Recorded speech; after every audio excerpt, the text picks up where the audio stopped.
नमस्ते भैया बहनों। आज हम कक्षा अष्टम का पाठ भाग 2 पढ़ेंगे। इस पाठ का नाम है भूमि, मृदा, जल, प्राकृतिक संसाधन। इसके बारे में हम इस पाठ में पढ़ेंगे। जो भाग 1 और भाग 2 हमने पढ़ लिया था। आज हम इसका भाग 3 पढ़ेंगे। इसके बारे में हम इस पाठ में पढ़ेंगे। इसमें पहला है समुच्चय रोधिकाएँ। समुच्चय रोधिकाएँ किसे कहते हैं? समुच्चय रेखाओं पर रोधिकाएँ बनाने के लिए पत्थरों, घास, मृदा का उपयोग किया जाता है। रोधिकाओं के सामने जल एकत्र करने के लिए खाइयाँ बनाई जाती है। अब इसमें जो आपको चित्र के द्वारा बताया गया है कि इसमें 2 चित्र बने हुए हैं। अ और ब 2 भाग इसमें लिखे हुए हैं क्रियाकलाप। इसको आप करके भी देख सकते हैं। एक ही आकार के अ और ब 2 ट्रे लेंगे। इन ट्रेयों के अंत में 6 छेद बनाए और इन्हें बराबर मात्रा में मृदा से भरेंगे। अ ट्रे की मृदा को खाली छोड़ देंगे, जबकि ब ट्रे में गेहूं तथा चावल के दाने लगाएंगे। बाद में ब ट्रे के दाने उगकर कुछ ऊंचे हो जाते हैं और अब दोनों ट्रे को ऐसे रखेंगे कि वे एक ढाल पर हो। दोनों ट्रे में बराबर ऊंचाई से एक और भाग से एक मग से जल डालते हैं। दोनों ट्रे के छिद्रों से निकालने वाले पाकिल जल को 2 अलग अलग डिब्बों में एकत्रित करेंगे और तुलना करेंगे कि प्रत्येक ट्रे में कितनी मृदा बह गई है। अब ये 2 चित्र जो आपके दिखाई दे रहे हैं, इनमें मृदा आपको दिखाई दे रही है कि एक ट्रे में कितनी मृदा है और दूसरे में पेड़ पौधे लग गए हैं और एक ट्रे को खाली किया जा रहा है और दूसरे में पत्तियां फूट गई है। अगला है चट्टान बांध। ये जल के प्रभाव को कम करने के लिए बनाए जाते हैं। ये नालियों की रक्षा करते हैं और मृदा की शक्ति को रोकते हैं। इसलिए चट्टान बांध कहा जाता है। चट्टान बांध किस लिए बनाए जाते हैं? जल के प्रभाव को कम करने के लिए बनाए जाते हैं और नालियों की रक्षा करते हैं। मृदा की शक्ति को यानी मिट्टी को नुकसान पहुंचाने की, मिट्टी को रोकने के लिए भी चट्टान बांध बनाए जाते हैं। बीज की फसल उगाना। वर्षा के दोहन से मृदा को सुरक्षित रखने के लिए अलग अलग समय पर भिन्न भिन्न फसलें एकांतर कतारों में उगाई जाती है। यानी मिट्टी के दोहन से यानी मिट्टी के कटाव को रोकने के लिए सुरक्षित अलग अलग प्रकार की फसलें उगाने के लिए इन कतारों में फसलें उगाई जाती है, जैसा कि इसमें बताया गया है। 1975 में मानव उपयोग के लिए जल की खपत 3850 घन किलोमीटर वर्ष थी, जो वर्ष 2000 में बढ़कर 6000 घन किलोमीटर वर्ष से अधिक हो गई है। अब इसमें आगे पढ़ेंगे कि जल हमारे किस काम आता है और जल कौन सा प्राकृतिक संसाधन है। जल एक महत्वपूर्ण नवीनीकरण प्राकृतिक संसाधन है। भैया बहनों, जल एक महत्वपूर्ण नवीकरणीय प्राकृतिक संसाधन है। भूपृष्ठ का 3/4 भाग जल से ढका है, इसलिए इसे जलग्रह कहना उपयुक्त है। हमारे पृथ्वी का लगभग कितना भाग इसमें ढका हुआ है? 3/4 भाग हम जल से ढका हुआ है। लगभग 3.5 अरब वर्ष पहले जीवन आदि महासागरों से ही प्रारंभ हुआ था। यद्यपि आज भी महासागर पृथ्वी की सतह के 2/3 भाग को ढके हुए हैं और विविध प्रकार के पौधों और जंतुओं को मदद करते हैं। महासागरों का जल लवणीय है, यानी सागरों का जल कैसा होता है? महासागरों का खारा होता है और मानवीय उपयोग के लिए उपयुक्त नहीं है। जो मनुष्य के पीने के लिए उपयुक्त नहीं होता है, क्योंकि वह खारा होता है। अलवण जल केवल 2.7% है। इसका लगभग 70% भाग बर्फ की चादरों और हिमालयों के रूप में है। अंटार्कटिका, ग्रीनलैंड और पर्वतीय प्रदेशों में पाया जाता है। अपनी स्थिति के कारण ये मनुष्य की पहुंच के बाहर है। केवल 1% अलवण जल उपलब्ध है। हमारे यहाँ पर पीने योग्य पानी केवल 1% है और वो मानव उपयोग के लिए उपयुक्त है, जो मनुष्य के पीने के लिए उपयुक्त है। यह भूम जल नदियों और झीलों में पृष्ठीय जल के रूप में, वायुमंडल में जल वाष्प के रूप में पाया जाता है। एक टपकता नल एक वर्ष में 1.200 लीटर जल व्यर्थ करता है, इसलिए हमें पानी का उपयोग करना चाहिए, उसको व्यर्थ में नहीं बहने देना चाहिए। नल को हमेशा बंद करके रखना चाहिए। भैया बहनों, आप सभी को ध्यान रखना चाहिए कि अपनी पानी की बहुत काम आता है, इसलिए इसको व्यर्थ नहीं करना चाहिए। अब पानी प्रत्येक नागरिक के लिए प्रतिदिन कितना पानी चाहिए, ये आपको इस चार्ट में, इस सारणी में बताया गया है कि एक भारतीय नागरिक प्रतिदिन लगभग 150 लीटर जल का उपयोग करता है। पीने के लिए 3 लीटर प्रतिदिन, खाना बनाने के लिए 4 लीटर, नहाने के लिए 20, शौचालय फ्लशिंग के लिए 40, वस्त्र धोने के लिए 40, बर्तन धोने के लिए 20, बागवानी के लिए 23, यानी कुल मिलाकर 150 लीटर जल का उपयोग करता है। यहाँ और इस 150 लीटर में से भी हम कितना जल अपने लिए बचा सकते हैं अगर हम इसका उपयोग कम सीमित मात्रा में करें तो। इसलिए अलवणीय जल पृथ्वी का सबसे अधिक मूल्यवान पदार्थ है। पृथ्वी पर जल न बढ़ाया जा सकता है और नहीं घटाया जा सकता है। इसका कुल मात्रा स्थिर रहती है। इसकी प्रचुरता में विविधता प्रतीत होती है क्योंकि ये वाष्पीकरण, वर्षण और वहां की प्रक्रियाओं द्वारा महासागरों, वायु, भूमि और पुनः महासागरों में चक्रण द्वारा निरंतर गतिशील है। जैसा कि हम जानते हैं कि इसे जल चक्र कहते हैं। भैया बहनों, जल चक्र किसे कहते हैं? जो हमारे पृथ्वी पर जल न तो बढ़ाया जा सकता है और नहीं घटाया जा सकता है। इसकी मात्रा स्थिर रहती है और ये किसके कारण होता है? वाष्पीकरण के कारण, वर्षण के कारण, वहाँ की प्रक्रियाओं द्वारा। केवल पीने के लिए मनुष्य जल की बड़ी मात्रा का उपयोग न केवल पीने और धुलाई में ही करता है वरन उत्पादन की प्रक्रिया में भी करता है। जल कृषि उद्योगों तथा बांधों के जलाशयों के माध्यम से भी विद्युत उत्पादन करने में प्रयोग किया जाता है।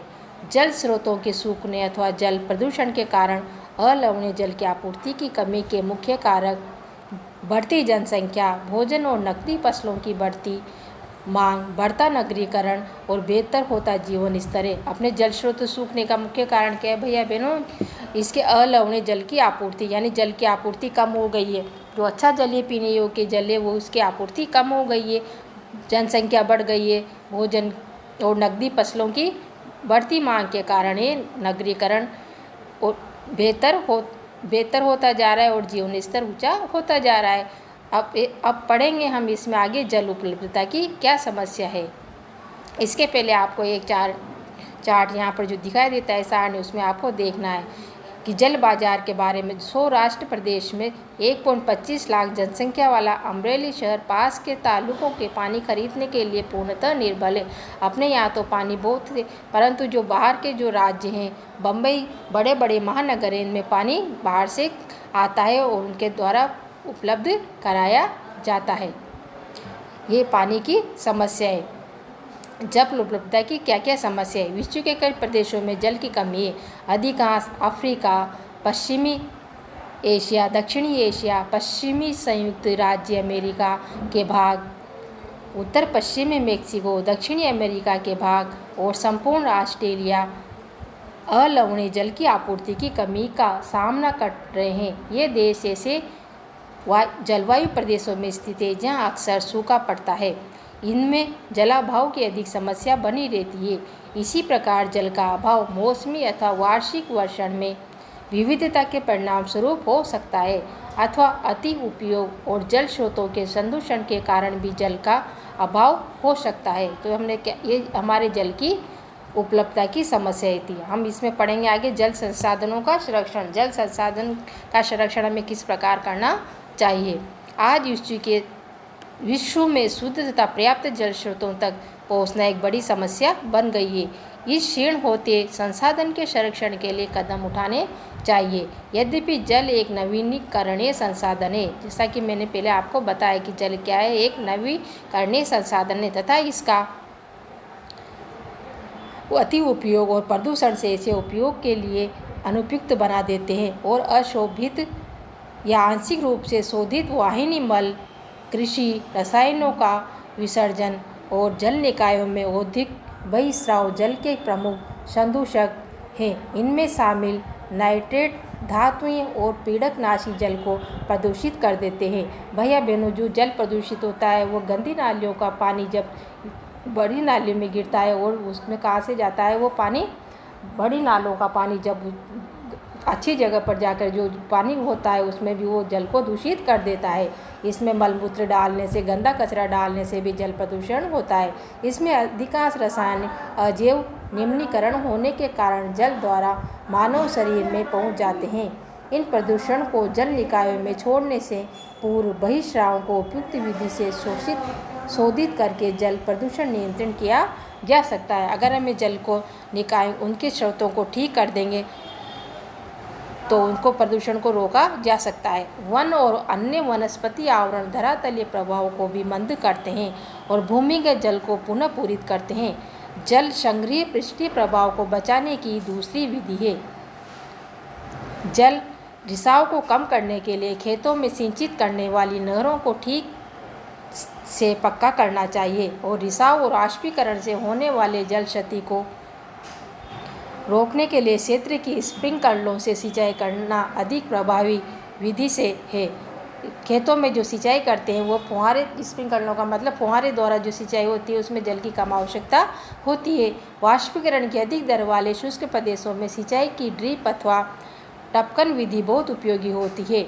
सिंचाई की इन विधियों को अपनाकर ही बहुमूल्य जन संसाधन को संरक्षित किया जाता है। ड्रिप विधि का मतलब जो बूंद बूंद सिंचाई होती है वो खेतों में पाइप लगा दिया जाता है और पाइपों में जो छोटे छोटे छेद होते हैं उसके द्वारा वो बूंदों के द्वारा पानी खेतों में जाता रहता है, रिसता रहता है। इससे हमारे जल को भी बचाया जा सकता है।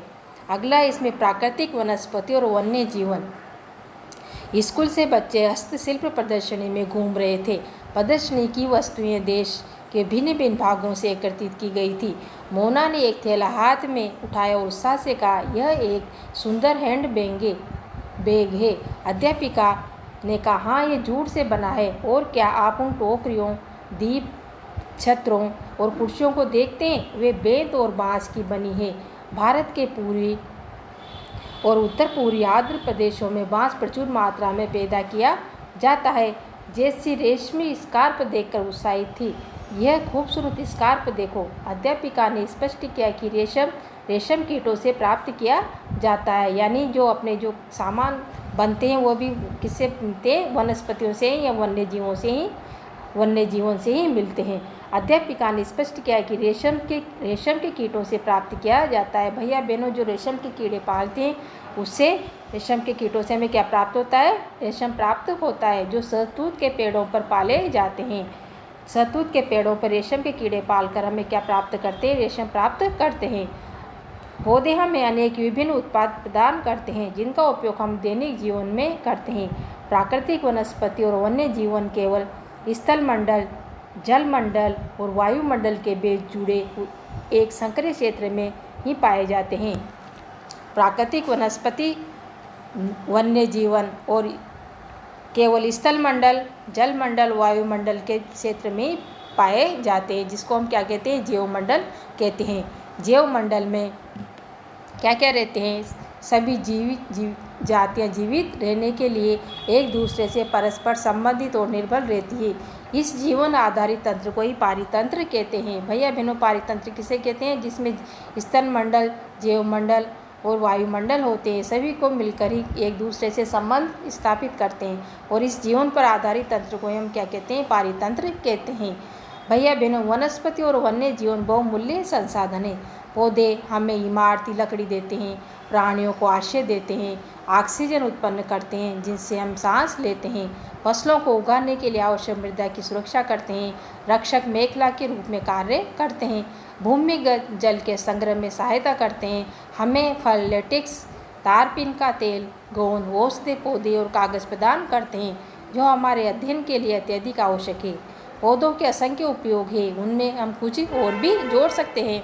वन्य जीवन के अंतर्गत जंतु, पक्षी, कीट एवं जलीय जीव रूप आते हैं। उनसे हमें दूध, मांस, खाल और ऊन प्राप्त होती है।